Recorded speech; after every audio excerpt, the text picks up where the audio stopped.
അതിനുശേഷം അങ്ങോട്ട് നമുക്ക് എന്താ പറയാ ഒരു ബർത്ത്ഡേ സെലിബ്രേറ്റ് ചെയ്യാൻ തോന്നുന്നു. ഹലോ ശ്രുതികുട്ടി, നമ്മുടെ സുന്ദരി വന്നിട്ടൊന്ന് വെള്ളിയാഴ്ച ആയിട്ടുണ്ടേ. നിനക്ക് തോന്നുന്നുണ്ടോ അത് നമ്മുടെ കുട്ടിയാണോ? അയ്യോ കുട്ടികളുടെ പുറകില് ആ സാധനം എന്താണ് ആ കുത്തുന്നത്? ഉണ്ണിവാവ വ്ളോഗ്സ് അത്യാവശ്യം വ്യൂസും സബ്സ്ക്രൈബേഴ്സ് കൗണ്ടൊക്കെയുള്ള ഫാമിലി വ്ളോഗാണ്. അവരുടെ ആ ഒരു ചാനലിന് ഏറ്റവും കൂടുതൽ ശ്രദ്ധ കിട്ടുന്നത് അവരുടെ അച്ഛൻ ആത്മഹത്യ ചെയ്യുന്നതിലൂടെയാണ്. അവരുടെ അച്ഛൻ ഒരു പ്രവാസിയാണ്. അദ്ദേഹം ഗൾഫിൽ വെച്ചിട്ട് ആത്മഹത്യ ചെയ്യുന്നു. വളരെ ഷോക്കിംഗ് ആയിട്ട് തന്നെ ഭയങ്കരമായിട്ട് വിഷമം തോന്നി.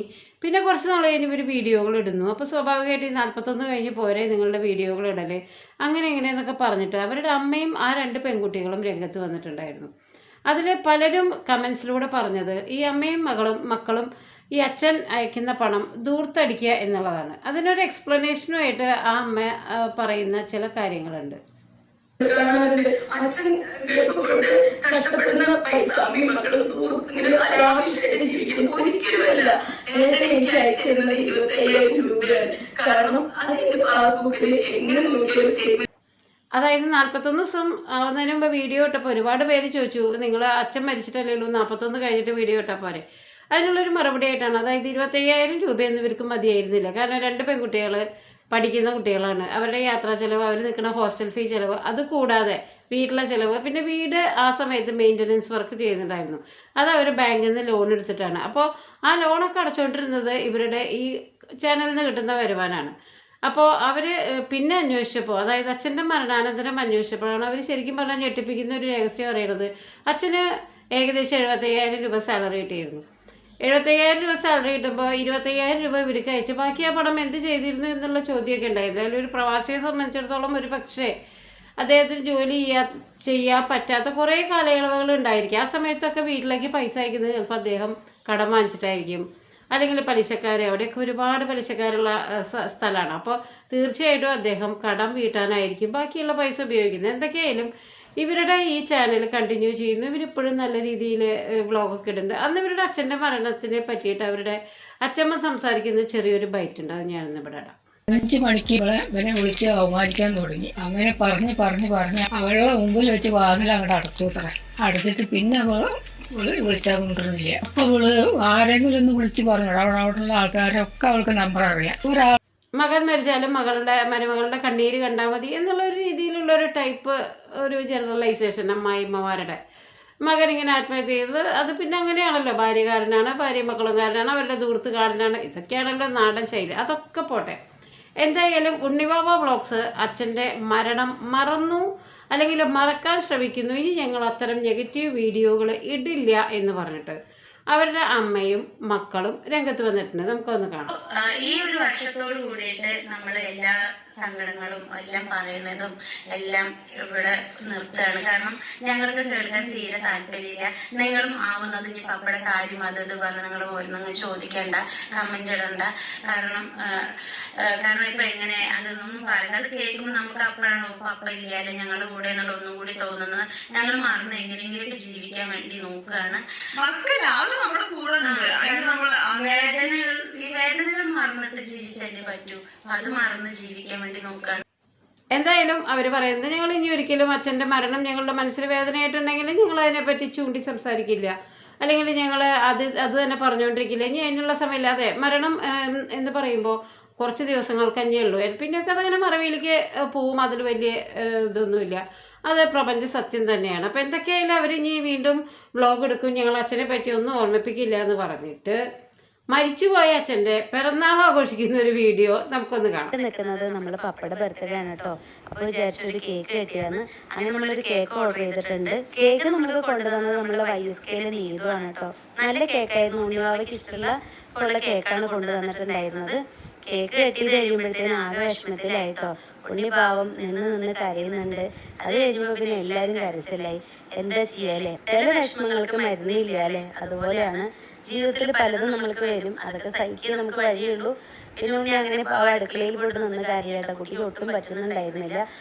കുട്ടിക്ക് പനിയാണ്. കുട്ടി ആവി പിടിക്കുക കേട്ടോ. എനിക്ക് വയ്യാണ്ടിരിക്കണ്ടായിരുന്നു.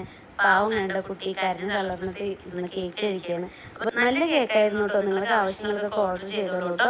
അവർ വീട്ടിൽ കൊണ്ടുവന്ന് തരും. ഞാൻ അവരുടെ ഡീറ്റെയിൽ കമൻറ്റ് ബോക്സിൽ കൊടുക്കാം. സത്യം പറഞ്ഞ വീഡിയോ കണ്ടപ്പോൾ പല സ്ഥലത്തും ചിരി വന്നു. മകള് തകർന്ന് കരഞ്ഞുകൊണ്ട് കേക്ക് തിന്നുന്നു. ഞാൻ ആദ്യമായിട്ടാണ് കേട്ടോ നമ്മൾ കരഞ്ഞ് മനസ്സ് തകർന്ന ഒരാളുടെ മരണം ശേഷമുള്ള ഒരാളുടെ ബർത്ത്ഡേ ആഘോഷിക്കുന്നത് തന്നെ ഞാൻ ആദ്യമായിട്ടാണ് കാണുന്നത്. മരണം എന്ന് പറയുമ്പോൾ ഈ ലോകത്തെ ബർത്ത്ഡേയും ആഘോഷവും കല്യാണവും എല്ലാം അവസാനിപ്പിച്ചിട്ട് ആ വ്യക്തി മരണാനന്തരമുള്ളൊരു ജീവിതം എന്നുള്ള രീതിയിലുള്ളൊരു വിശ്വാസമാണ്. ആ വ്യക്തിയുടെ ബർത്ത്ഡേ കൊണ്ടുവന്ന് ആഘോഷിക്കുക മാത്രമല്ല ആ മോള് കരയണ്ട കേട്ടോ, അയ്യോ കുട്ടി തകർന്നു, അയ്യോ അതേ കുട്ടി അത്രയ്ക്ക് തകർച്ചയൊന്നും ആ കുട്ടിയുടെ ആ ഒരു അന്നത്തെ അപ്പിയറൻസിൽ എനിക്ക് തോന്നിയില്ല. എന്തൊക്കെയായാലും പിന്നെയും അവർ പറയുന്നുണ്ട് കുട്ടി കരഞ്ഞ് വിഷമിച്ച് കേക്ക് തിന്നെ, എന്തിനാ കരഞ്ഞ് വിഷമിച്ച് കേക്ക് തിന്നണേ, ഇങ്ങനെയൊക്കെയുള്ള കാട്ടായങ്ങളുണ്ടല്ലോ. അതായത് മരിച്ച ഒരാളെ ഞങ്ങൾ ഇപ്പോഴും ഓർമ്മിക്കുന്നു, അദ്ദേഹത്തിൻ്റെ ബർത്ത്ഡേ പോലും ഓർക്കുന്നു എന്നുള്ള രീതിയിൽ ഈ സബ്സ്ക്രൈബേഴ്സിനെ സൂചിപ്പിക്കാനോ അല്ലെങ്കിൽ അവരുടെ കണ്ണിൽ പൊടിയിടാനായിട്ടാണ് ഈ ആഘോഷം എന്നാണ് എനിക്ക് തോന്നിയത്. ഇനി ഇവർ ഈ അച്ഛനെ പറ്റി ഞങ്ങൾ ഇനി പറയില്ല എന്ന് പറയില്ല. ഇവരിടയ്ക്കിടയ്ക്ക് ഇവരുടെ മക്കളുടെ ബർത്ത്ഡേക്ക് ഇടുന്ന ക്യാപ്ഷൻ എന്താണെന്നറിയോ? അച്ഛനില്ലാത്ത ബർത്ത്ഡേ, അച്ഛൻ വിഷ് ചെയ്യാനില്ലാത്ത ബർത്ത്ഡേ എന്നുള്ള രീതിയിലൊക്കെയാണ് കേട്ടോ ഇവർ ഈ ക്യാപ്ഷൻ ഇടുന്നത്. ഈയിടെയായിട്ട് ഇവരുടെ മൂത്ത മകളുടെ ബർത്ത്ഡേ ആഘോഷിക്കുന്ന ഒരു വ്ലോഗ് ഉണ്ട് കേട്ടോ, നമുക്കതൊന്ന് കാണാം. അപ്പൊ നമ്മുടെ പൊന്നിന് ഫുഡ് ഇവിടെ റെഡി ആക്കി വെച്ചിട്ടുണ്ടമ്മ. ഇരിക്കേ, എത്ര നേരം വിളിക്കുന്നത്. പിന്നെ നമ്മളില്ലേ ഇന്ന് നമ്മൾ ഒരുപാട് സെലിബ്രേഷൻ ഒന്നും ഞാൻ പ്ലാൻ ചെയ്തിട്ടില്ല. എല്ലാ വട്ടം ഞാനില്ല വെച്ചാൽ എന്തെങ്കിലും സർപ്രൈസ് കൊടുക്കും. ഇപ്രാവശ്യം ഞാൻ ഒരു സർപ്രൈസും ഇല്ല. ഇപ്രാവശ്യം ഞാൻ കുറച്ച് കുഞ്ഞുങ്ങൾക്ക് ഫുഡ് കൊടുക്കാന്ന് വിചാരിച്ചോണ്ട് നമ്മുടെ പാലപ്പുറത്ത് തന്നെയാണ്. എന്റെ ചുന്ദരിമണി മാമണ്ണി പോലെ അതുകൊണ്ട് സദ്യയൊക്കെ ചെറുതായിട്ട് ചുരുക്കിയിട്ടേലോട്ട് ഞാൻ നല്ല വിപുലമായുള്ള സദ്യ വെക്കണം വിചാരിച്ച് എന്റെ ഹെൽത്ത് അതിന് സമ്മതിച്ചില്ല. അപ്പൊ അതുകൊണ്ട് ഉള്ളതുകൊണ്ട് ഓണം പോലെ ഇപ്രാവശ്യത്തെ ബർത്ത്ഡേ നമ്മൾ വിചാരിച്ചു എന്ത് ചെയ്യാമെന്ന്, കുട്ടികൾക്ക് ഫുഡ് കൊടുക്കാണ്, കുട്ടികളോട് സ്പെൻഡ് ചെയ്യാന്ന് വിചാരിച്ചു. പിന്നെ അതുപോലെ ഇപ്രാവശ്യം ഉണ്ണിമയ്ക്ക് പപ്പ വിഷ് ചെയ്യാതെ ഭയങ്കര സങ്കടം. അതെല്ലാം മുന്നേക്ക് പറഞ്ഞാൽ നിങ്ങൾക്ക് വ്ളോഗ്സ് കാര്യങ്ങളൊക്കെ കണ്ടാൽ മനസ്സിലാവും നമ്മുടെ ബർത്ത്ഡേക്ക് എങ്ങനെ സെലിബ്രേറ്റ് ചെയ്യാന്ന്. സർപ്രൈസും കേക്കും ഫ്രണ്ട്സിനെ കുറിച്ച് നമ്മൾ അങ്ങനെയും സെലിബ്രേറ്റ് ചെയ്യും. അതിനുശേഷം അങ്ങോട്ട് നമുക്ക് എന്താ പറയാ ഒരു ബർത്ത്ഡേ സെലിബ്രേറ്റ് ചെയ്യാൻ തോന്നുന്നില്ല. ഒരു ബർത്ത്ഡേയും കാരണം ഇപ്പൊ പപ്പയില്ല, നമ്മുടെ സെക്കൻഡ് ബർത്ത്ഡേ പൊന്ന കണ്ണാരെ എന്താണ് വേണ്ടി പറഞ്ഞ ഏഴുപെടും. അപ്പൊ അതിനുശേഷം എന്തോ ഒരു സുഖമില്ല. നമ്മളോട് ഹാപ്പി ആയിട്ടിരിക്കും, വിഷമിക്കണ്ട. അപ്പൊ എന്തായാലും മാമണ്ണ അതായത് മൂത്ത മകളുടെ ബർത്ത്ഡേ ആണ്. മൂത്ത മകളെ കൊഞ്ചിക്കുന്ന ആ ഒരു അലസോരം പിടിച്ച ഒരു വീഡിയോ ആയിരുന്നു അത്. ഒരമ്മ എന്നുള്ള നിലയിൽ ഒരു 20 ആ കുട്ടിക്ക് എനിക്ക് തോന്നുന്നു ഒരു 10-20 വയസ്സുണ്ട്, 22-23 വയസ്സുണ്ട്. ഇത്രയും വലിയ കുട്ടികളെ അപ്പു, പൊന്നെ, കണ്ണാരെ എന്നൊക്കെ പറഞ്ഞ് അമിതമായിട്ടുള്ള ലാളന. ശരിക്കും ഒരു വീട്ടിൽ ഇങ്ങനെയാണോ പെരുമാറുക? ഇത് വ്ളോഗിന് വേണ്ടിയിട്ട് ഒരു ഫേക്കായിട്ടുള്ള ഒരു സ്ക്രിപ്റ്റ് ഇട്ട പോലെ. ആ കുട്ടിയാണെങ്കിലും അതിനനുസരിച്ച് നിന്ന് ഗോഷ്ഠി കാണിച്ച് എല്ലാത്തിനും നിന്ന് തലയാട്ടുന്നുണ്ട്. എന്തായാലും പിറന്നാളിൻ്റെ അന്ന് അച്ഛനില്ലാത്തതിൻ്റെ വേദന ഊണ് കഴിക്കുമ്പോൾ ആ കുട്ടി പ്രകടിപ്പിച്ചു എന്നുള്ള രീതിയിൽ അമ്മ പറയുന്ന ഡയലോഗ് ഉണ്ടാവും. അച്ഛൻ വിഷ് ചെയ്യാത്ത ബർത്ത്ഡേ ആയതുകൊണ്ട് അയ്യോ കുട്ടിയുടെ ശബ്ദം ഇടറുന്നു, അയ്യോ കുട്ടി വിഷമിക്കുന്നു. കുട്ടിക്ക് ഒരു വിഷമമില്ല. ആ കുട്ടി ചോദിക്കുന്നുണ്ട് ഇത് രണ്ടാമത്തെയോ, ആ കുട്ടിക്ക് പോലും അറിയുന്നില്ല അച്ഛനില്ലാത്ത ഇത് രണ്ടാമത്തെ ബർത്ത്ഡേ ആണോ എന്ന് പോലും കൺഫേം ഇല്ല. അതിലൊന്നും വലിയ അത്ഭുതമല്ലേ. അവർ ചെറിയ കുട്ടികളാണ്, ന്യൂ ജനറേഷനാണ്. അവരുടെ അച്ഛൻ മരിച്ചുപോയി എന്നുള്ള ആ ഒരു ത്രെഡിൽ തന്നെ 24 മണിക്കൂറും അവരിരുന്ന് കരയണമെന്നൊന്നും ആവശ്യപ്പെടുന്നില്ല. പക്ഷെ ഇത്തരം ആർട്ടിഫിഷ്യലായിട്ടുള്ള സാഹചര്യങ്ങൾ, സന്ദർഭങ്ങളൊക്കെ ഇവരുടെ വ്ളോഗിൽ നിന്ന് ഒഴിവാക്കാവുന്നതാണ്. അമ്മയുടെ വാത്സല്യം അങ്ങോട്ട് കോരിച്ചൊരിഞ്ഞിട്ട് ആ കുട്ടികൾ അതിലെന്നും മുങ്ങി നിൽക്കാനൊന്നും പോകില്ല. അവർ വിവാഹം കഴിക്കും, പ്രാക്ടിക്കലായിട്ടുള്ള ജീവിതങ്ങളുണ്ടാവും, ജോലി കിട്ടും. ഇനി ഇതിന്നൊക്കെ മാറി പോകുമ്പോൾ ഈ അമ്മ പൊന്നെ, കണ്ണാരെ, അപ്പു, ചക്കരെ എന്നൊക്കെ പറഞ്ഞ് അവരെ മടിയിൽ വെച്ച് ലാളിക്കാനൊന്നും പറ്റില്ലല്ലോ. ഇനി രണ്ടാമത്തെ മകളെ ലാളിക്കുന്ന കൊടും ക്രൂരമായിട്ടുള്ളൊരു രംഗമുണ്ട്. നമുക്കതും കൂടി ഒന്ന് കാണാം. ഹലോ സുന്ദരിക്കുട്ടി, നമ്മുടെ സുന്ദരി വന്നിട്ടൊന്ന് വെള്ളിയാഴ്ച ആയിട്ടുണ്ടേ. നിനക്ക് തോന്നുന്നുണ്ടോ അത് നമ്മുടെ കുട്ടിയാണോ? അയ്യോ കുട്ടർക്ക് പുറകില് ആ സാധനം എന്താണ് ആ കുത്തുന്നത്? അവിടെ ആ വിഷയമില്ല, കുത്തുള്ള വിഷയമുള്ളൂ, ഇപ്പൊ വിഷയം ഉണ്ടാവില്ല. അല്ലേ വെള്ളിയാഴ്ച ആയിക്കഴിഞ്ഞ ആരെങ്കിലും ഇവിടെ വരുന്നുണ്ടോ? ഇല്ല അല്ലേ? തിങ്കളാഴ്ച രാവിലെ പോകും. അതെ, തിങ്കളാഴ്ച രാവിലെ പോട്ടോ. അപ്പൊ തിങ്കളാഴ്ച നമ്മുടെ വീട്ടിലുണ്ട്. ചൊവ്വയും ബുധനും വ്യാഴം. പിന്നെ ആരാണോ ചോറ് കൂടാൻ കാക്കി തരുന്നത്? അതെ, വലിയ ഡയലോഗൊന്നും വിടാനും ചോദിച്ചില്ല. തിങ്കളാഴ്ച പോയിട്ട് 3 ദിവസം അവിടെ നിന്നിട്ട് വ്യാഴാഴ്ച വരുന്നു പറഞ്ഞോ? 3 ദിവസം അവിടെ 4 ദിവസം അവിടെ, അങ്ങനെ 7 ദിവസം അല്ല. ശരി, വന്നവിടെ പാവം വെച്ചിട്ട് ഫുഡ് വരുമ്പോഴേ ഫുഡേ കൊണ്ട് വരും കേട്ടോ. ഇനി പായസമൊക്കെ കൊടുക്കണം. ഉണ്ണി ചേച്ചിയുടെ ബർത്ത്ഡേ ഇല്ലേ, പായസമൊക്കെ ഉണ്ടല്ലോ. ഇത് കഴിഞ്ഞിട്ട് നമുക്ക് വേഗം പോകണം. നമുക്ക് കുറെ കുഞ്ഞു മക്കൾക്ക് ഫുഡ് കൊടുക്കാൻ വേണ്ടി പോകുന്നുണ്ട്. അപ്പൊ എന്തായാലും പോരാ പാവം അതിന്റെ പൊന്നെ നമ്മളെ പൊന്നെ ഇവിടെ പോകാൻ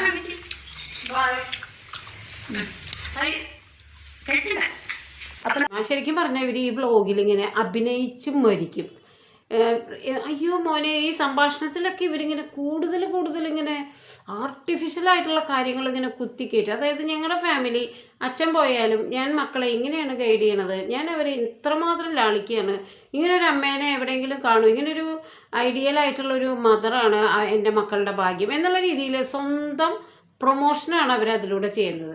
അതൊരു സെൽഫ് പ്രൊമോഷനാണ്. ഒരിക്കലും കുഞ്ഞുങ്ങളോട് വാത്സല്യം കാണിച്ച് അവരുടെ ശബ്ദം അവരെങ്ങനെ അവിടെ പ്രൊജക്റ്റ് ചെയ്യുമ്പോൾ അവരൊരു സെൽഫ് പ്രൊമോഷനാണ് നടത്തുന്നത്. ബിഹൈൻഡ് ദ സീൻ അവിടെ ഒരു മദർ ഇങ്ങനെ നിറഞ്ഞു നിൽക്കുന്നു, വാത്സല്യം കോരിച്ചൊരിഞ്ഞ് ഉണ്ണിക്കിടാവിന് നെഞ്ചിലിങ്ങനെ വാത്സല്യത്തിൻ്റെ പാൽക്കുടങ്ങളുമായിട്ട് അമ്മ നിൽക്കുന്നുണ്ട് എന്ന് ആരെയും ബോധിപ്പിക്കാതിരിക്കുകയാണ് ഏറ്റവും നല്ലത്. ഏത്ത മകളെ കരഞ്ഞു എന്നുള്ള രീതിയിൽ വരുത്തി തീർക്കുന്നു. അച്ഛൻ മരിച്ച ദുഃഖം ഇപ്പോഴും മക്കളെ ഹോണ്ട് ചെയ്യുന്നുണ്ട്.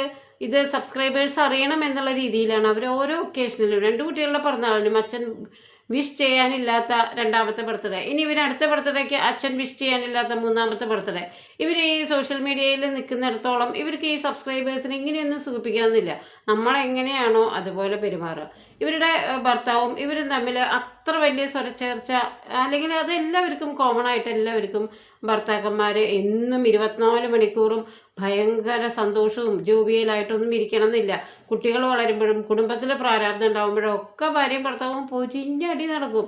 ഭർത്താവിൻ്റെ നിന്ന് വരുമാനം വേണ്ട രീതിയിൽ കിട്ടില്ല. ഇതൊക്കെ കൈകാര്യം ചെയ്യുന്ന ഭാര്യയെ സംബന്ധിച്ചിടത്തോളം അവർക്ക് പ്രവാസിയായ ഭർത്താവായാലും കൂടുതൽ പൈസ ചോദിക്കും. അപ്പോൾ അയാൾ പറയും ഞാനിവിടെ വെറുതെ നിൽക്കുകയല്ല, എനിക്കിങ്ങനെ. അപ്പോൾ അങ്ങനെ സ്വാഭാവികമായിട്ടുള്ള വഴക്കുകളൊക്കെ ഉണ്ടാവും. അങ്ങനെ ആർട്ടിഫിഷ്യലായിട്ട് തൻ്റെ മക്കളെ താൻ ഇത്രമാത്രം പാമ്പർ ചെയ്യുന്നു, അവരുടെ അച്ഛനില്ലാത്തതിൻ്റെ കുറവ് ഞാൻ അവരെ എങ്ങനെയാണ് ഞാൻ വളർത്തണേ എന്നൊക്കെയുള്ള രീതിയിലുള്ള ബോധിപ്പിക്കുന്ന രീതിയിലായി. ഇതൊന്നും ബോധിപ്പിക്കേണ്ട കാര്യമില്ല. ചില സെലിബ്രിറ്റീസ് പറയേണ്ടതായിട്ടില്ലേ, വിവാഹമോചനത്തിന് ശേഷം മിക്ക സെലിബ്രിറ്റീസും അടുത്ത ഇൻ്റർവ്യൂവിൽ പറയും ഞങ്ങൾ നല്ല ഫ്രണ്ട്സായിട്ട് പിരിഞ്ഞു. മിക്ക 90% സെലിബ്രിറ്റീസും പറയുന്ന ഒരു കപടമായിട്ടുള്ള കളറാണ്. നല്ല ഫ്രണ്ട്സായിട്ട് ഇരിക്കുന്ന 2 വ്യക്തികൾ ഒരു വീട്ടിൽ സന്തോഷകരമായിട്ട് ജീവിക്കാൻ എന്ത് തടസ്സങ്ങളാണ്? 2 നല്ല ഫ്രണ്ട്സായിട്ട് പിരിയണോ? അതുവരെ അങ്ങടും അടിപിടി തലമുടി വലിച്ചുള്ള ഇടി സകലമാന തെറികളും അങ്ങടും വിളിച്ചു പറഞ്ഞ് ആ വിഷമയമായിട്ടുള്ള ദാമ്പത്യത്തിൻ്റെ പീക്കിലാണ്. അയ്യോ എനിക്കിനി നിങ്ങളെ സഹിക്കാൻ വയ്യ, അല്ലെങ്കിൽ എനിക്ക് 2 ആൾക്കും നമുക്കിനി ഇവിടെ ജീവിക്കണ്ട എന്നവരൊരു തീരുമാനം എടുക്കണത്.